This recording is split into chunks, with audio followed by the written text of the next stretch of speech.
it's one thing to want to build something. It's another thing to think that once you've built all of it, to have it all go away, and then not only go away, but to really have all of those people hate you. That's a fucking fear if there's ever been one, right? Do your best to value what you have right now in this moment. And if you want more, you can absolutely achieve it. Just fucking grit your teeth and be patient. And I'll go back to that quote. You're probably going to overestimate what you can do in a year and underestimate what you can do in 7 years. Hey everyone, on today's episode of The Bit Between, we have Jordan Syatt, one of the biggest names in the fitness industry. Jordan, go ahead and introduce yourself. What's going on, man? First and foremost, thank you for having me. I appreciate it. I'm a strength coach, nutrition coach, and a short, bald guy who likes Harry Potter and posts a lot of stuff on social media. That's underselling yourself quite a bit, Jordan, don't you think? I don't know, man. I mean, I think I'm very lucky and very fortunate in that I've been able to grow a large, trusting audience. But one thing that I don't want to do is, I think, especially nowadays, a lot of like quote unquote influencers, and I sort of hate that word, will try and make it seem like their life and they are far more glamorous than they really are. And I think it creates a lot of insecurity among people on social media. And I'm very fortunate, incredibly blessed, and I love what I do, and I think I'm very good at what I do. But I also don't want to lead anybody to believe into thinking that my life is more glamorous than theirs because I might have more followers than them. You know what I mean? Yeah. I mean, that's something that you get across quite well. You clearly want people to be happy with what they've got. But let's talk about the beginning. How did you start on your fitness journey? Yeah, so I got into fitness from wrestling. I started wrestling when I was 8 years old, and I started wrestling because I remember vividly. My mom walked into the living room one day, and I was with my brother. So I was 8, which means he was 10 or 11, and she was like, "I want you guys to start, or I want you boys to start wrestling," because mainly my brother was getting picked on a lot, and I didn't know any other type of wrestling except for WWE style wrestling where they're hitting people with furniture and whatnot. So I remember I looked up at my mom and I said, "You want me to hit someone with a chair?" And she was like, "No, you idiot, like Olympic style wrestling." So I started it and I fell in love with it. I was obsessed with it, super passionate about it. And I did it all through high school. And when I got to high school as a freshman, I made varsity as a freshman. And I had to cut a lot of weight. So I was cutting from 112 pounds to 103 pounds every week. And I was good from a technique and endurance perspective, but as a freshman, 14 years old, going up against juniors and seniors, I didn't have the strength. I was not where I needed to be strength-wise. So I applied to intern at a gym a couple towns over from me. And I was just like, let me take the trash out, clean the floors. I'll do whatever I can do just to learn how to be a good strength coach. And that's when I became obsessed with coaching. I really learned how to get stronger. I learned more about nutrition. They were very science-based, and they took me under their wing. And I remember my first ever client at that gym was a 68-year-old guy named Fred. And his only goal was to be able to pick his grandson up in a way that without hurting his shoulders, because Fred had a lot of shoulder rotator cuff issues. And I was 14. And in my years of experience, right? I was only 14 years old. In my mind, people only worked out to have a six-pack and look good naked. Like, that's why you worked out. So for me to meet someone whose pure goal was just to be able to live better and to be able to interact with his family better in a way that he cared about, it completely changed my perspective around fitness. And that's really when I became very passionate, not just about working out and nutrition, but about helping people achieve their own goals. Yeah, and I think that's something that we get wrong, especially as young people, like you said. I mean, from the pressure that I've had from school, we're always taught that to be attractive, you need to have a six-pack, and that's kind of why you go to the gym, so that you can look nice. But tell me a little bit more then. So once you started coaching him, what did he go on to do from there? So from there, wrestling was still my passion. So wrestling is what I focused on all year round, all the time. I just wrestled. But I worked in that gym all through high school. So I started as a freshman. I worked there all through high school, and I was pretty set on wanting to be a coach. But what happened was by the time I graduated high school, I did not want to go to college just right away. I didn't want to go to college. I didn't feel like it was going to be a good fit for me. So I took a year off and I traveled to Israel for a year. I lived in Israel and I volunteered with Holocaust survivors. I lived in Jerusalem and Tel Aviv. And while I was there, I actually started free boot camps on the beach. So a lot of like locals from the town would come to the beach. They'd bring their kids and I would just do free boot camps, just hang out every like Tuesday and Thursday. I would go on the beach and I'd fill up one of my backpacks with sand and we'd do sandbag workouts and everything on the beach. And it was great. And this is when I really started to coach people on my own without the supervision of anybody else. And I was like, I really like this. Like, I like being a coach. I like helping people. So when that year was over, I was actually planning on joining the Israeli Defense Force. But my mom, she told me she would kill me if I joined the Israeli Defense Force.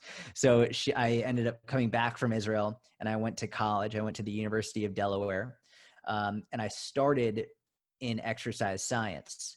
That's what my major was initially supposed to be because I was told that's what I was supposed to do. I was told if you want to be a strength coach, then you have to major in exercise science. And at this point in my life, I already had about 5 years of coaching experience. I'd already been learning from some really amazing coaches, some really world-renowned coaches and studying online. And I realized sitting in exercise science classes that they had no idea what the hell they were talking about. They were basically students who became teachers who never actually coached anybody. And then they became tenured professors. And oftentimes, not always, but oftentimes tenured professors won't keep up to date with their research because they don't have to worry about losing their job, right? Once you're tenured, you're in. So I remember about a month and a half, 2 months into exercise science, I was like, screw this, I'm switching. So what I did is I switched to behavioral health psychology. And the reason I did that is because I realized through coaching people that you could have the best program in the world. You could have the best workout, the best nutrition plan, but if they're not following it, it doesn't matter. And that's really what I saw people struggling with is everybody knows they should work out. Everybody knows they should be eating well. Everybody knows that, but they're not doing it. So I wanted to know why, like what's the reasoning behind why people, even when they know they should or should not be doing something, why are they continuing to or not do it? And so I switched to behavioral health psychology. I think that was probably the best educational decision I made in college. And at the same time, I also started my own website, which was just, syattfitness.com. And I just started writing articles. Every week, I just would write an article about what I was learning, what I was studying, what I was doing with my own powerlifting, because I started competing in powerlifting at that time. And that's it. It just steamrolled from there. I remember listening to your podcast episode on some of the mistakes that you'd made. That was a really good episode, by the way. And one of the things that really stuck with me from that was you were talking to, I think it was a friend, and he gave you the analogy of you being at college and how it was being at detention. Do you mind expanding upon that and telling us how you felt at that time and how you managed to find the balance between doing your college work and being happy, I guess? Yeah. So, I mean, I hated college. I really hated it. And I think part of the reason I hated it is because I had just spent a year abroad traveling and, when all my friends were getting homework assignments and midterm exams, I was traveling the world and volunteering with Holocaust survivors and doing my own thing on the beach. So when I came back from that, and then all of a sudden I have to live in a dorm and hand in assignments and answer to people. And I was just like, I hate this. I did not like it at all. So I remember, and then not to mention, the coursework I wasn't a fan of, the teachers I didn't really like or enjoy very much. So I was about to drop out. I was very close to dropping out. And then a very close family friend of mine, his name is Josh. He's a psychologist or a psychiatrist, actually. He's a psychiatrist. And we were on the phone and I was telling him how I was thinking about dropping out. The main thing keeping me from dropping out was my mom. So I don't really have a good relationship with my dad, but my mom and I are very close. And I didn't want to sacrifice that. But I knew if I dropped out of college, that would put a serious strain on my relationship with my mom because she really values higher education. So he basically put it in very simple terms. He said, listen, we know you're not going to drop out because you love your mom and you don't want to stress the relationship like that. So what you have to do is imagine you're in detention. And he's like, you can either sit in detention and be really mad about it, or while you're in detention, do something worthwhile, like make the most of it. And I remember I was in my dorm room and I was lying in bed, and that example hit home with me dramatically. And I've used that many points in my life ever since. That's actually one of the reasons why I started my website. That's one of the reasons why I dove headfirst into powerlifting and started the powerlifting team at my school. It's one of the reasons why I became so productive during that time frame, because I knew I wasn't going to leave. I knew that was off the table. So what can I do in the meantime to make my time there more worthwhile, more productive, more fun, and just make me a better individual? So during my time there, I just kept thinking, I'm in detention, so might as well make the most of it. And that really helped me a lot.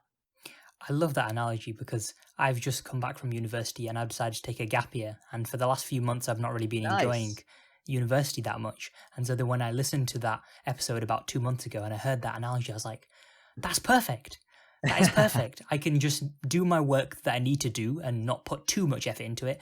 And then that's when I started up the podcast and started doing some more creative things. And now I'm at home. I'm having to make some sacrifices to come back and live a bit with my parents, but I'm making the most of it. I'm making the most of it. And so I love that. that, You're making the right move, man. I'm yeah, super happy to hear that. Literally, like that episode is now solely worth it simply because of how you've responded to it. That makes me super happy. yeah. And one thing kind of touching upon that is that you now see that episode as successful because it's helped me, right? Yeah. And I think as a society or as podcasters or YouTubers, whatever, we have this one idea of success, which is loads of growth, millions of views, thousands of downloads, blah, blah, blah, blah. So how have you come up with your idea of success when there's this one idea of, even in fitness, how have you managed to get the right values so that your success stays on the right track? It's a really wonderful question, and I'll be very forthright and say I've been through various times in my career in which I've had what I would call a good focus. I shouldn't say good and bad, but where my focus has been on the right path and my focus was on the wrong path, right? Or the more productive path versus the more destructive path, we could call it, right? Where I've always found I am in the best mental and emotional place when my goal is simply to help people, right? Like I feel better, I'm happier, I'm more productive, I'm more passionate about my work, and my business improves when my focus is solely to help people. There have been times in my career in which, as my business has grown, you get approached by different people, you get different offers, you start to see things a little bit differently. And then there have been times in my career where I let myself fall down the more destructive path, where I started to focus on things like money, right? Where it's like, okay, now I need to focus on my income.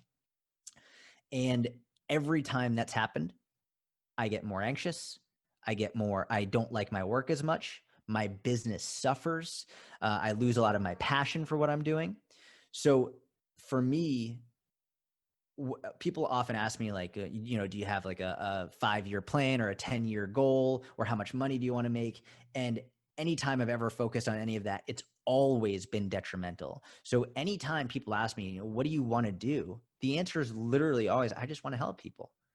Because I don't say it to sound self-righteous or virtuous.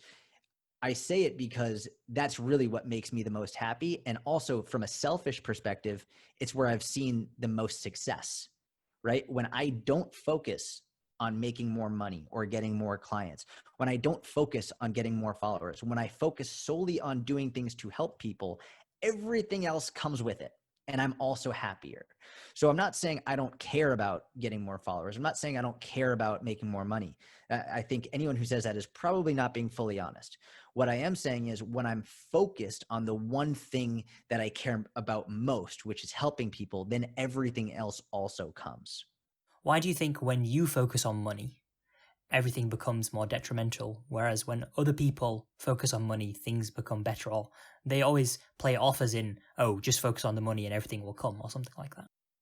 It's a good question. I'd say the first thing I would say is everybody's different, right? There's different things work for different people. For me growing up, money was always a huge anxiety in my family. It was always a really big issue. I did not have much money. It was always a big struggle, a big fight. And it was very prevalent in my family that we didn't have much money. And so for me, there's always been some form of anxiety around it, always. There are other people who grew up in families with very little to no money, and that becomes a source of motivation, right? Where the idea of making more money is a source of motivation for them. So I'm not going to say it's necessarily right or wrong. I would say for me personally, it's sort of like finding the right diet for you, right? It's like there are a million different diets and there are a million different ways you could structure your eating. For me, I love carbohydrates. So eliminating carbohydrates for me would be a really fucking bad idea, because if I try to eliminate carbs, well, then I'm not going to be able to stick to it for very long. Whereas someone else, I don't know, someone out there doesn't like carbs or they don't do well with carbs. So eliminating carbohydrates for them might be the best thing for them, right? So they got to do what's right for them. So that's number one. The number two is, and this is what I really, really try and do my best, is I try and be as transparent as possible on social media and be as honest as I can. And I always have room to improve with that, but I try to do my best with it. And I think it's very easy for people to not be transparent and to put on a front. So when I see a lot of people saying like, focus on the money and like only on the money and like, look what it's done for me, I always start to wonder, are they being honest? Are they being transparent with how things are actually going for them? Or is there an ulterior motive here? Is there something that they have to gain by putting out an image that makes it seem as though this is the right way to go? And I can't tell you the definitive answer whether or not they're faking it or not, but what I can say with 100% honesty is what's worked best for me, which is focusing on helping people regardless of the industry, has always been where I enjoy it the most and experience the most success. Yeah, yeah, that makes a lot of sense. So, how do you, in a world where everybody puts on this front and acts like somebody else, how do you stay genuine, especially when you have such a big platform? You know, you have quite a big following across all different social media. So, how do you make sure you stay genuine? It's a wonderful question. And I would say it's a struggle. It's very difficult. I often catch myself not being genuine, and I have to address it with myself and oftentimes the audience. I think the best way that I've been able to be more of myself and show who I actually am is showing the good and the bad, showing me when I've done well and when I've failed or when I haven't succeeded. For example, I'll give you one quick example. Someone recently asked me in a Q&A, they were like, how are you always so consistent with everything you do? And in my mind, I'm like, I'm not at all. Like I'm consistent with some things, and there are other things I'm very inconsistent with. So for example, after someone asked me that question, someone asked, how is my splits progress going? Because I said about a month, 2 months ago that I want to get this front splits and side splits. And someone asked me, how's the progress going? And I made sure, rather than just ignoring the question, I deliberately answered that question. I was like, I haven't been doing it. I was like, I just haven't. And it would be very easy for me to either say like, it's going well, making progress. It would be easy for me to ignore the question and just not tell people that I've been inconsistent with it. But I think in order to really be yourself, one of the best things you can do is make an effort to show people that you're human, to show people the good and the bad. I think it's the most cliche saying about social media is that it's just a highlight reel. As it's the most cliche saying, but it's very true. And I think in order to break that, you have to make a concerted effort to show people things that aren't a highlight reel. And it's ironically, it's the hardest thing to do, but it's also without question the one thing that I've seen makes people relate to you the most. So for example, when I started seeing a therapist, I did not want to tell people that I was seeing a therapist. Like I didn't want to tell my fiance I was seeing a therapist. Like I didn't want to tell anybody. So I knew that I had to tell people, right? Because I didn't want to. Like I knew that I had to because I didn't want to, right? And through doing that, ironically, it was a huge hit. People were very appreciative of saying it, and it's gotten a lot of people to seek out therapy on their own. So I think if you don't want to share something, it might be worth investigating why, and then thinking maybe that's the most important thing for you to share. The thing is, though, nobody wants to share these downsides or the things that are going not so well. Everybody just wants to show that, oh my god, look how great my life is. Because that's what Yeah. makes them feel happy, and they think that sharing that will make other people happy. But like you say, everybody's human. And when you show that you're vulnerable, or that you have weaknesses, or that you're inconsistent, that you're human, people can relate to you more. People have more empathy. How was it when you were pressing like post on posts where you were talking about your anxiety or your counseling? What was going through your mind at that point? I'm glad you brought that up. It's funny. A lot of people will see my account or my post and they forget that it's a real human on the other side of it. They forget like that it's me, that there's someone, a human with skin and well, no hair, but skin and eyes, and emotions and a past. And, and they forget that. And the idea of hitting post, literally the action of hitting post as I go to press that button and share, heart rate starts to increase. I get all of these reasons in my head why I shouldn't post it. There's something that my therapist, he calls it catastrophizing, where as you're about to do something, you're thinking about all the potential negative things that will happen as a result of it. And then you go through, you catastrophize, you make this something out to be bigger and bigger and bigger. And like, well, what if people don't like it? And what if people start talking shit? And then what if people start unsubscribing from your coaching and all this other stuff, right? It's like you make this huge, big snowball into a massive, massive idea that'll ruin your life. It'll ruin your business. And then you share it. And then ironically, it turns out to be one of the people, an outpouring of support and a lot of people who are grateful for you being honest and open about it. And I'll say, I think that time and time again, the posts that I have been most nervous to share, the things I've been most nervous to say have consistently been the most gratifying posts I've made and the ones that have helped other people the most, that they've reached out the most and said, thank you so much. I mean, I remember I've made posts about me being in special education as a kid and, how that affected me then and how it affects me now. I've made posts about my insecurities, about being short, being bald, all this other stuff. And every time before I do it, I'm always nervous before I hit post. But I think earlier on, that feeling, that anxiety, that nervous feeling was more overwhelming. It was more difficult for me to actually hit post. Now I've done it enough to the point where I recognize it. And I also recognize that emotion probably means I need to do it, which makes the process easier. When it comes to you doing a lot of Q&As and answering DMs, for those of you who don't know, Jordan has, I think, like 700,000 followers on Instagram. And so like I've sent him DMs before and he's replied to me. And that feels really strange because I never expected a reply. Or when I put a question in your Q&A thing, I'm like, oh my goodness, he's answered my question. Or like I commented on your one of your posts, can I interview? And you're like, yeah, sure, email me.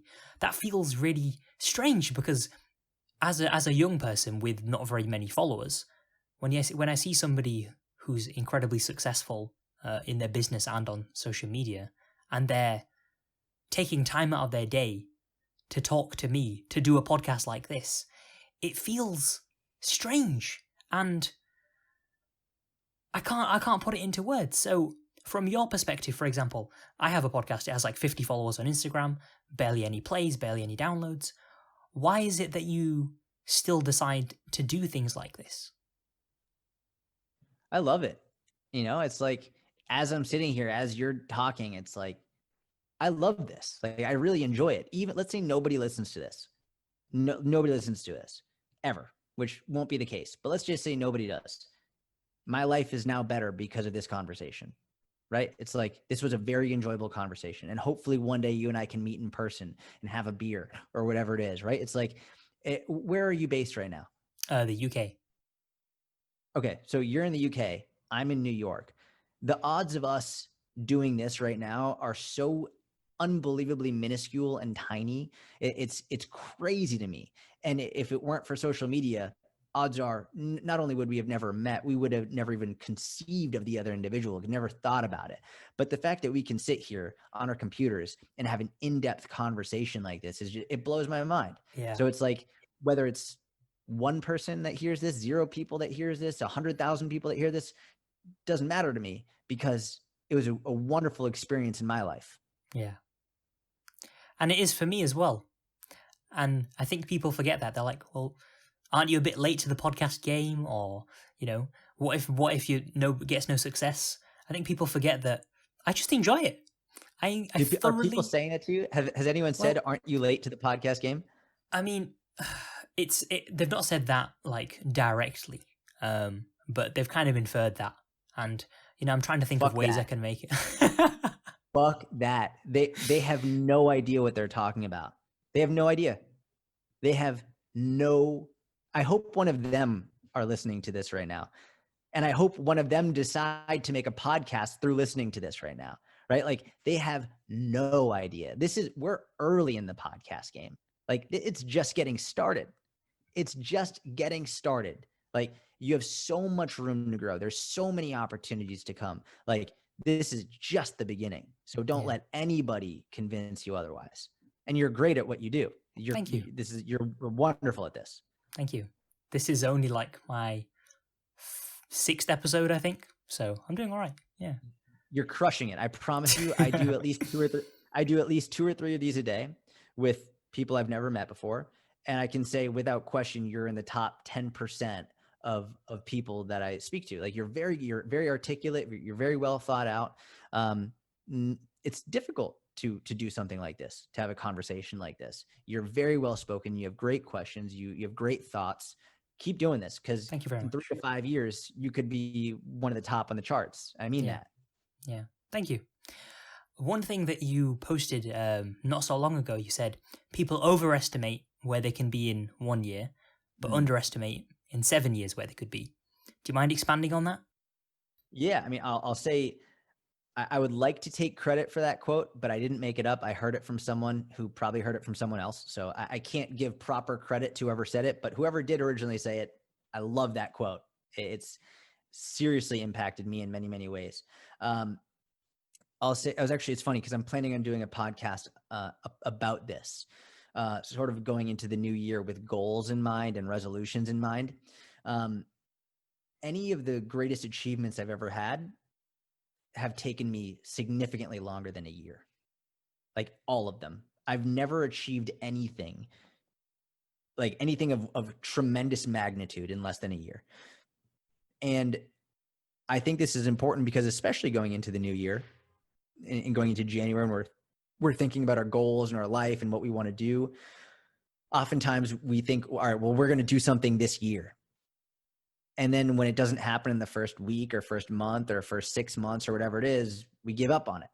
It's like, man, but if you had just kept going, that's why, I don't know if you heard, but when I said don't quit, I was like, in 3 to 5 years, you could be in the top charts. It's like, I deliberately said 3 to 5 years and not a year, because it would take 3 to 5 years of consistent work like this every week, over and over and over and over again, before something like that would probably happen. So I think it's really important for people to remember that when you're focusing on something, you're probably not going to achieve your goal in a year. But in 3, 5, 7, 10 years, you could literally be at the top of your industry. It's just, are you willing to stick with one thing, 2 things, 3 things for that long? It's like, when I first started my website in July of 2011, I did some other things, but the main thing I did from 2011 to 2015 was my website. Like, just that one thing for several years. That was my website, articles. That was all I did. I did some YouTube videos. I did some Instagram. I did some Facebook, but not much. After that, I did email marketing for 2 years straight. That was it. Just my website and email marketing. Then after that, from 2017 to 2019, just almost purely Instagram. That was almost all I did. Then from 2019 through 2019 through 2020, a lot of YouTube, a lot of focus on that. And so now you see, from 2011 to 2020, almost 10 years, 2021 now, almost 10 years of consistent work, where I stacked my goals over time, where a few years I did this, and for a few years I did this, and then a few years I did this. And as a result of that, now I have a list of accomplishments that I've achieved. But it's over the course of a decade. And I spent several years on one thing at a time. So I think the more people focus on this, where it's like, you're not going to accomplish your goal in a year. And that's okay. You're not supposed to, but you could more than accomplish your goal in 3 years, 5 years, 7 years. And then when you really think about that, it's pretty fucking amazing. Because 3, even 7 years in the grand scheme of your life isn't really that long. It's a blip on the radar. It's nothing. I mean, with me taking my year out, for example, like I was talking to another guy, and it makes no difference if I graduate in 2024 or 2025. That's exactly right. But the amount of value or experiences that I could have in the next year doing something different is priceless, really, isn't it? Man, I love that you're taking a gap year, because you don't talk to many people who do that. It's not really ingrained within culture to be like, it's not like normal oftentimes. It depends on the culture, right? So at least I know in American culture, taking a gap year, my mom got a lot of flack for allowing me to go to Israel for a year before college. A lot of parents were like, what are you doing? Like, why aren't you making him go to college? Other cultures, it's very normal. So for example, in Israel, everyone goes into the army at 18. Men are required to serve 3 years. Women are required to serve 2 years. And then after that, before they go to college, it is the cultural norm for everyone to take a year, sometimes 2 years off and travel, go to Thailand, go to South America, whatever it is. And I've consistently found that people who take a year away from school, I mean, how old are you? 18. Man, how the fuck are you supposed to know what you're going to do when you're 18 years old? Exactly. How in the hell that's what I'm saying. I'm 29. I still don't know what the fuck I want to do. I have no idea. If I could literally completely change my career after everything I've built, I could completely change it with nothing, and I'd be totally fine. I'd be okay. Like, I could start a whole new career. I could move somewhere, start a whole new social media. I could do I don't even have to do social media at 29. People start their new careers at 40, 50, 60 years old. How, when you're 18 years old, are you supposed to know what you're going to do, go to college for it, and get the hell out of here? Taking a gap year, I think, is one of the best things you could do. And when I hopefully have kids, I'm going to encourage them to do the same. And I think it should be more normalized, because not that many people, especially from my culture, like I'm Pakistani, and for us guys, like, education is the only thing that matters.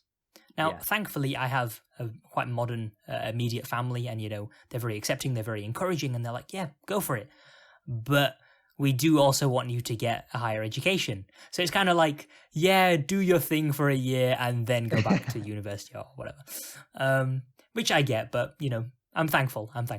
But again, like, it just makes so much more sense for people when they're younger, whilst they've got the energy, whilst they've got the time, whilst they've got no responsibilities, to just go and do stuff.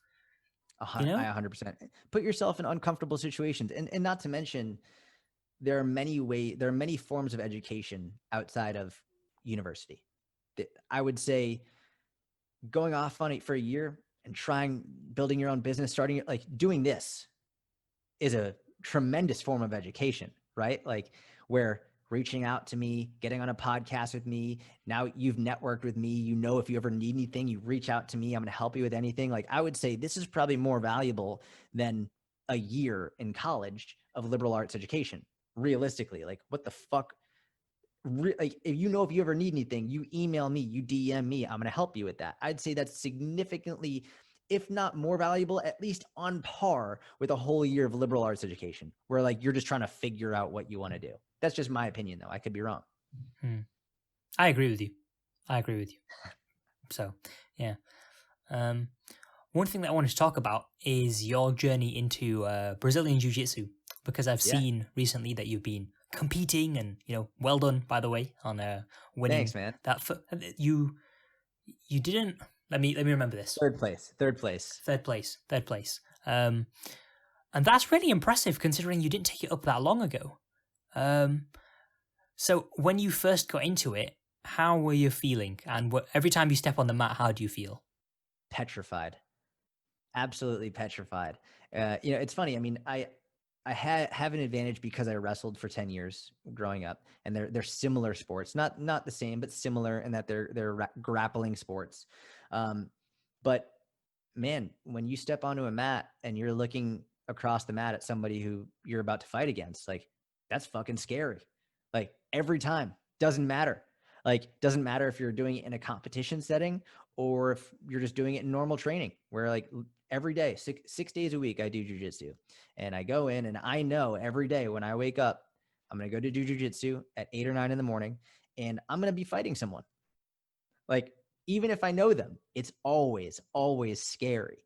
And it's exhilarating and it's fun, and it's been a tremendous addition to my life, but it's always scary. And I like that, because no matter what, as long as I go to jujitsu, I've made big progress that day. I've overcome a huge mental and emotional battle. And I think it makes my other battles throughout the day relatively insignificant, because worst comes to worst, I can always say, well, I did fight someone today and I didn't die. So I'm good. That's kind of weird though, because if you lose to a submission, or somebody's choking you out in the real world or in the wild, that person's just killed you. Yep. You're dead. Yep. So how do you deal with that, knowing that, well, if this is for real, I'm dead? It's funny. It's a big joke. I was literally talking about this with my coach a couple of weeks ago. That's one of the reasons I love this sport so much, is because there is no room for ego at all. And no one cares how many followers I have in jiu-jitsu. Like, doesn't matter at all. Doesn't matter how many followers you have. Doesn't matter what you do for business. I go to Renzo Gracie Academy in New York, which is arguably the most famous and most popular jiu-jitsu academy in the world. I'm in there with people who are way more successful than me in life, way more successful, they have way more accomplishments. And I'm also in there with people who are struggling to pay every month's rent. And there with people, men and women, who are just living paycheck to paycheck, and they're doing jujitsu just because they fucking love jujitsu. And it doesn't matter who you are, how much money you make, where you're from, what you do. When you step on the mat, you're all equal. And the only thing that's going to matter is, like, when you come out of that match, who won? And that's all that matters. And I think for me, it's never fun. Like, I'll give you an example. Today, I got choked out 4 times just this morning, which means I was killed 4 times, right? I was killed 4 times this morning. I was choked You're out dead, 4 times by Jordan. the same. You're dead. Yep. And it's funny, because I think more egotistical me wouldn't want to admit that. Right? It's like, I am telling everybody that I lost and I got choked out by someone else.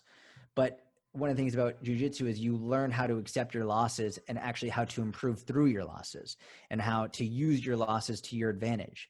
Whereas, like, if everyone who tried jiu-jitsu quit the first time they got choked out, there would be no jiu-jitsu, because everybody, no matter who you are, no matter the world champions, they get choked out. It's like, it's part of the sport. I think the more you learn to overcome that type of a loss, and the more you learn how to understand it, respect it, value it, and move on from it, the better you're going to be in everything you do. And so how do you apply that to everything else? Because you said that you kind of you use that to fuel the rest of the day. Yeah. So, I mean, let's say, for example, let's say I make a post, right? I make a post that in my mind is a great post, and people are going to resonate with the post, and they're going to feel inspired by that post.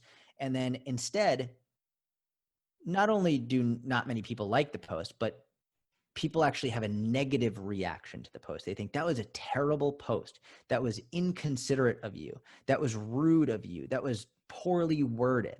Now I'm actually getting attacked for the post. People are sharing it, saying, look at this idiot, or I can't believe he posted this. Like, unfollow him for whatever reason, which it's happened.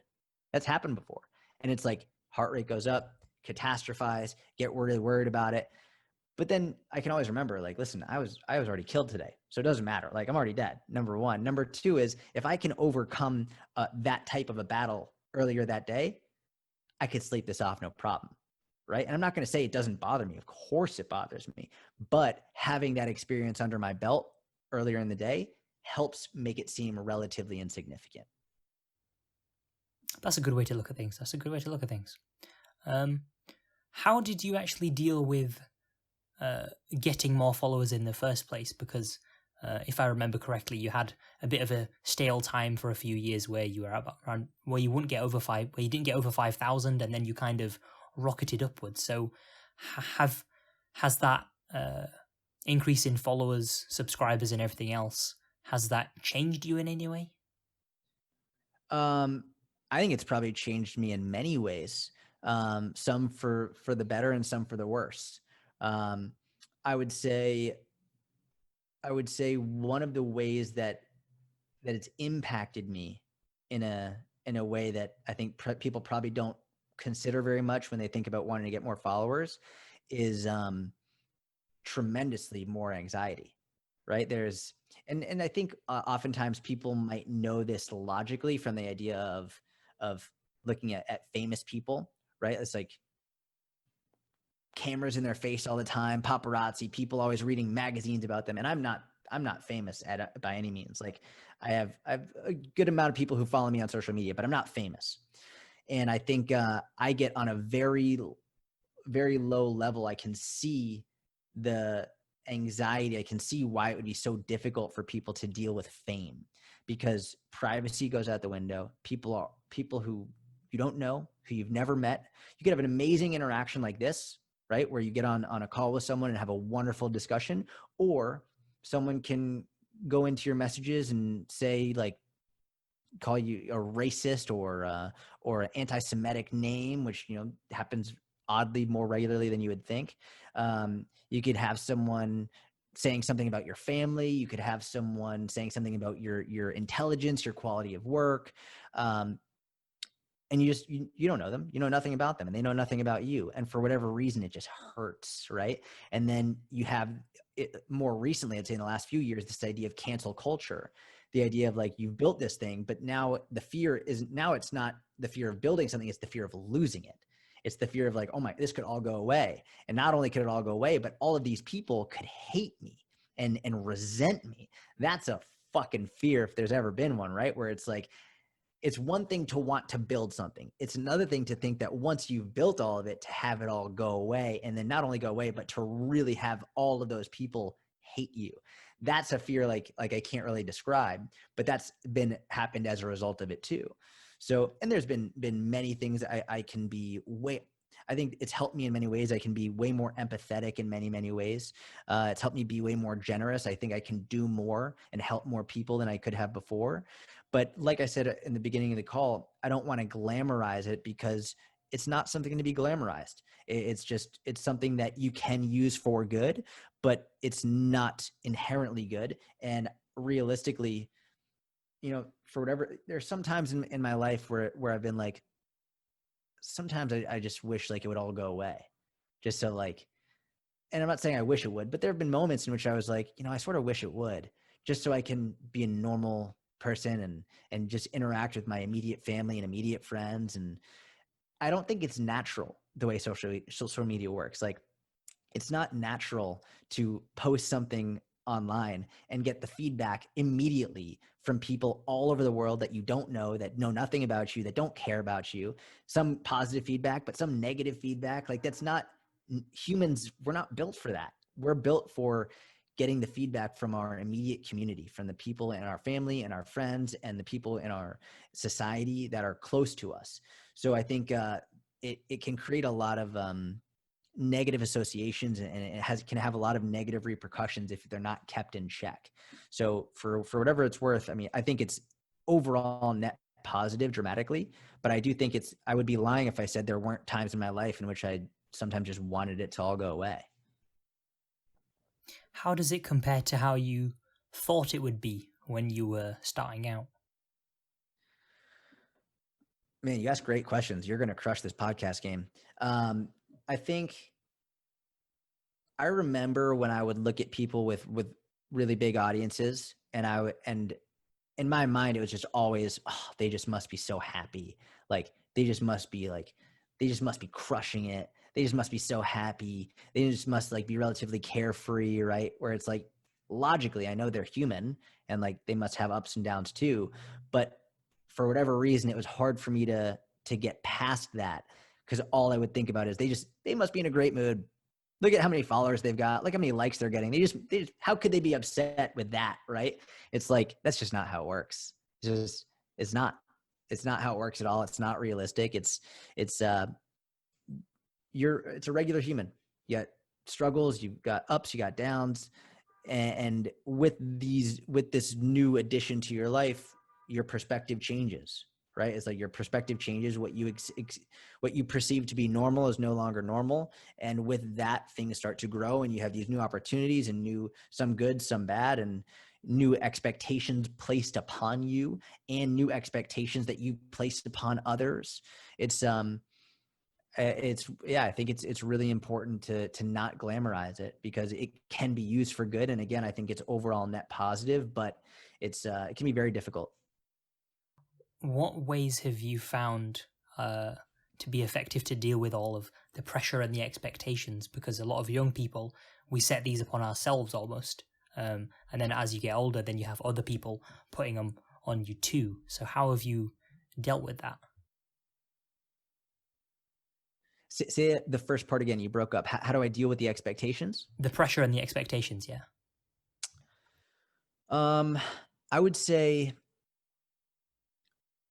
number one, I think the worst way to deal with it, I think people ask me if I ever struggle with imposter syndrome, which definitely, I think everybody struggles with it at some point in some way in their life. It's very normal. There's a reason why that name, imposter syndrome, is so common knowledge, because so many of us struggle with it. I think one of the easiest ways to sabotage yourself and to struggle with it is to not be genuine with who you are and what you're struggling with, to put out this persona of, I'm good, everything's fine, this is great, when you're not fine. Because when you do that, people will place expectations on you to always be like that. And whether or not they know they're doing it, or whether or not they're even actually doing it, you will perceive it that way, because that's what you're putting out. Whereas if you're more honest and genuine and authentic, and open with what you're going through, then oftentimes it will be easier to deal with it, because now people have a little bit more of an inside view into what's actually going on. And it doesn't mean that people won't place unnecessary or overly high expectations on you, because they will, but it will be fewer and further between, and you'll feel less pressure to give into them, just because you're being more open and honest, and you're being more of yourself. So I think if there's one thing you can do, it's do your best to be yourself, like fully, not just show the good. If you don't want unrealistic expectations set upon you, then you can't give off an unrealistic idea of who you are. Because if you're giving off an unrealistic idea of your life, then by nature, you're going to get unrealistic responses back. So if you really want to have the best opportunity for more equal footing with the least amount of unrealistic expectations, you have to make sure that you're giving off a realistic perception of who you are. I watched this one video recently that talks about authenticity in a similar way that you're talking about. But one thing it picked up on was how being yourself isn't always the best advice. And the reason for that was that sometimes you don't know what being yourself means. You don't know how to be authentic. You don't know the values that you're supposed to have. So how have you found the right values to go forward with?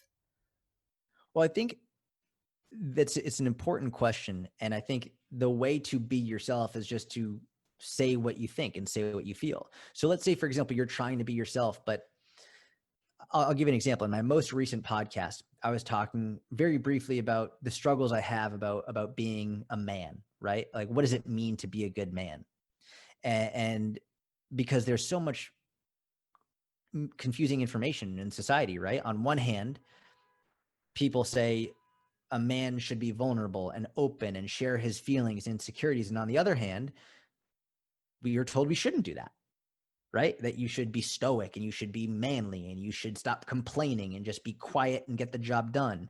And then going back to the other hand, people will say, like, women will be like, if you want to be a man, like, we want you to be open. We want you to be vulnerable. We want you to tell us about your insecurities. And then oftentimes once we are, those same women will meet us with disgust and be like, I don't want to hear that. Like, you're supposed to be like the leader. Like, and it's not like they're maliciously doing it, but that will happen a lot.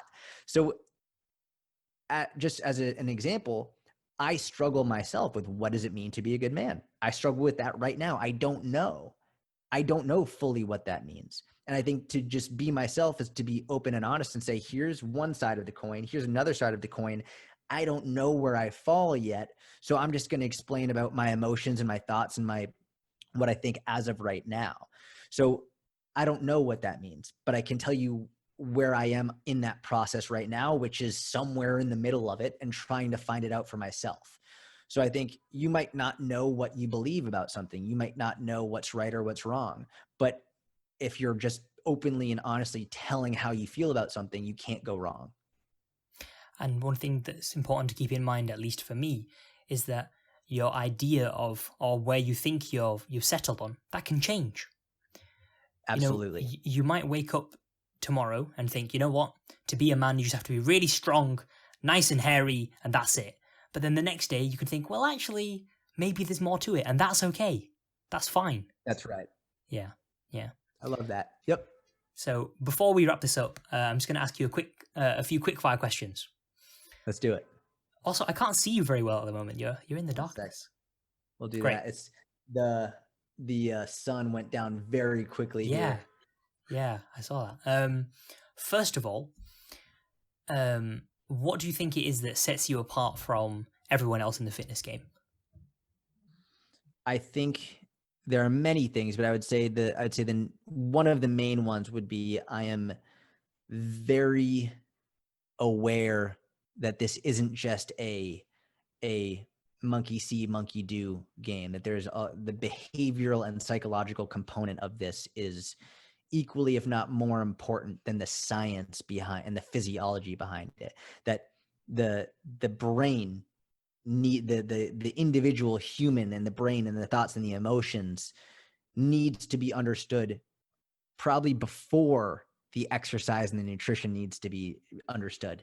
So I think I have a very good understanding of humans and their behaviors and their emotions and what they want and what they need, far more than most coaches who tend to only focus on, all right, well, the body functions this way, so we're going to give you the optimal diet because on paper we look at the Krebs cycle and this is how your body works. Like, no, like we're dealing with humans with real emotions and real people. And I think I do a pretty good job of talking to the individual and helping them understand what works best for them rather than solely what works best based on science and physiology. I love that little voice you do there. It's brilliant. How much of your success do you think is down to chance, and how much of it is down to hard work? I would say, I mean, I would say I'll change the word. So I would say there's hard work, and the other category is we'll call it God-given talent, right? Where I like gifts that I was blessed with. So I would say hard work, we'll call it 50%, and God-given talents 50%. And who knows, maybe it's maybe more God-given talent 100%, and then hard work on top of that, right? Like I don't really know exact, but the reason I say that is because I work very hard. I work very, very, very, very hard. But I think I've been blessed with certain gifts that have allowed me to succeed. Whereas if I had worked equally as hard, but I didn't have those gifts, I don't think I would have been able to succeed. Maybe I would have succeeded in other ways. Who knows? Maybe I would have been blessed with other gifts, and sort of the hard work would have taken care of it. I don't really know, but I do know that with the gifts that I've been blessed with I think my ability to speak, my ability to clearly articulate myself, my ability to connect with people, my ability to empathize with people, things that I think have come more naturally to me because of God and because of what I was blessed with have been instrumental in my success. And yes, the hard work on top of it, but I think at the very least an even split. And the final question, if you had everybody in the world listening to this podcast right now, what would be your one message? Oof, that's tough. Everybody in the world listening to this, what would be my one message? my one message is, I'll say this because it's so funny. Like whether it's one person listening or every single person in the world, I'm still speaking to one person, right? It's like, because everyone, they're not even listening together, right? They're not in a group of people being like, okay, like let's listen to what Jordan's saying. It's like each person has earphones in their ear, and there's the individual. So what I would say to one person right now is the same thing that I would say to every person, which I think a good message would be is to do your best to value what you have right now in this moment and cherish it for what it is, which is incredible that you have what you have in this moment, right? Like whatever it is that you have in this moment, you're very lucky and you're very blessed to have it. Do your best not to look at what someone else might have and say, oh, you'd be happier if you had that. You'd be better off if you had that. Be very grateful for what you have in this moment. And if you want more, you can absolutely achieve it. Just fucking grit your teeth and be patient. And I'll go back to that quote. You're probably going to overestimate what you can do in a year and underestimate what you can do in 7 years. Great. Well, thank you very much for coming on the show. If people want to find out more stuff about you, where can they go? They can Google my name, Jordan Syatt, Syatt, and find me Instagram, my own podcast, YouTube, everywhere. Awesome. Great. Thank you very much. Thanks, man. That's pretty much everything for this episode of The Bit Between. If you enjoyed that episode, you can find more wherever you get your podcasts by just searching The Bit Between. A massive thank you to Jordan Syatt for coming on this episode of The Bit Between. Make sure to follow me on Instagram at TheSabDog, that's at TheSabdog, to get all the latest updates and know exactly when I release a new video or podcast. And last but not least, if you enjoyed this episode, please go ahead and leave a 5-star review on Apple Podcasts. That really helps me out, and it's so great to see so many of you supporting my work. Once again, thank you very much for listening, and I'll catch you in the next episode of The Bit Between.